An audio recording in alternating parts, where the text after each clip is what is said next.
Okay, boss, ito. De-demo test ko sa'yo kahit etong malakas nga ulan. Kaya okay na kahit hindi na rin tumuloy. De-demo test ko na lang sa'yo kung paano ang paggamit. Bali ito, boss, yan ang mga mga hose na. Ito yung sa shampoo.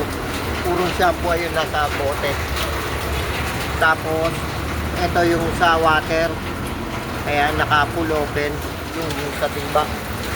Tapos itong sa shampoo, ayan, naka 1 o'clock. Tapos ito yung output hose, ayan, quick release to. Ayan, ito yung hose 10 meters. Ayan, may nozzle na. Tapos ito yung air hose. Ito yung air regulator. Naka-regulate na yan, boss, ayan. Nasa 60 na yan. Ayan.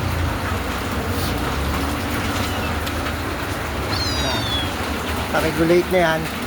Bale sa umpisa, boss, ganito, i-off mo muna yung air pag mga bagong kabit yan. Sa umpisa lang naman yun sa bagong setup lang. Tapos i-on mo lang yung main pump para makapagpa-bleed ka. Ito, ganyan to, boss. Ayan. Hintayin mo lang mag-bleed yan dyan. Pag nag-bleed na, kailangan natin mag-bleed. Ayan. Pag nakapagpabli ka ganon, saka mo na i-on yung air. Okay. Ayan, boss, nag-bleed na, ayan. Pag nag-bleed ng ganyan, pwede mo nang i-on yung switch ng air. Ayan na, buksan ko na yung switch ng air. Ayan, boss. Ayan, boss yan, malakas ang ulan dito Kaya dito na ako nag-test, hindi ko madala sa likod din. Karwasan. Ayan, boss. Ayan. Parang snow. Ayan, boss. Ayan.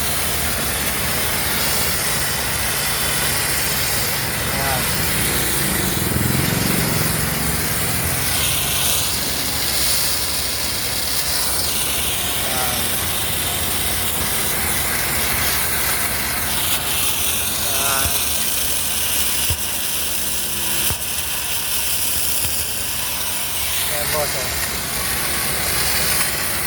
Yan, ganun lang, boss. Alright. Okay, boss.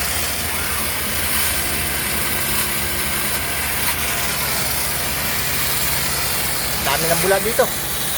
Ayan, boss. Okay. Ayan, ganun lang, boss. Alright. Off na natin.